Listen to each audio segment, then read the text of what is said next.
Accepter tout ce qui nous atteint, c'est vraiment une grande sagesse dans la vie. Car qu'en sais-tu? Peut-être qu'on ne discerne pas toujours le sens des épreuves, celui de nos actions, l'intérêt de chacun.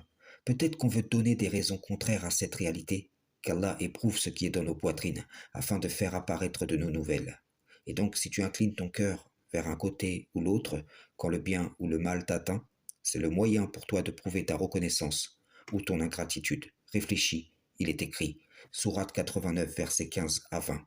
Quant à l'homme, lorsque son Seigneur l'éprouve en l'honorant et en le comblant de bienfaits, il dit, Mon Seigneur m'a honoré.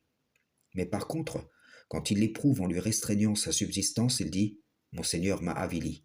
Mais non, c'est vous plutôt qui n'êtes pas généreux envers les orphelins, qui ne vous incitez pas mutuellement à nourrir le pauvre, qui dévorez l'héritage avec une avidité vorace et aimez les richesses d'un amour sans borne. Voyez-vous, les bienfaits sont une épreuve dans laquelle celui qui pense se suffire à lui-même échoue et démontre son ingratitude envers Allah. Il n'apprend pas la leçon que pour atteindre la vraie piété, il faut dépenser dans l'obéissance à Allah, faire largesse de ce qu'on chérit. La restriction devient alors un moyen d'être reconnaissant, après avoir été ingrat. Mais comment pourra comprendre ceci, celui dont l'avarice voile le cœur? Que ce soit dans la richesse ou la pauvreté, il y a là un moyen d'éprouvement des contenus des poitrines. Pour un tel, la richesse causera sa chute. Pour un autre, la pauvreté servira à son relèvement. Un tel sera riche toute sa vie. Un autre, pauvre toute sa vie. Un tel passera de la richesse à la pauvreté. Et un autre, de la pauvreté à la richesse. Un tel a eu les biens et se dirige vers une mauvaise fin. Un autre a eu les maux et il sera consolé dans l'au-delà. N'est donc pas d'aversion envers ce que le Créateur peut donner à d'autres et retenir pour toi. Aie confiance et laisse les traces de ta reconnaissance partout où tu passes. Sourate 89.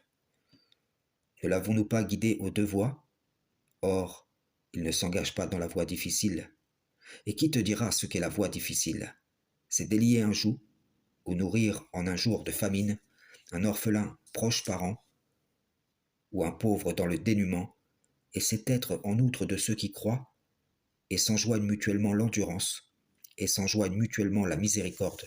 Ceux-là sont les gens de la droite, alors que ceux qui ne croient pas en nos versets sont les gens de la gauche, le feu se refermera sur eux.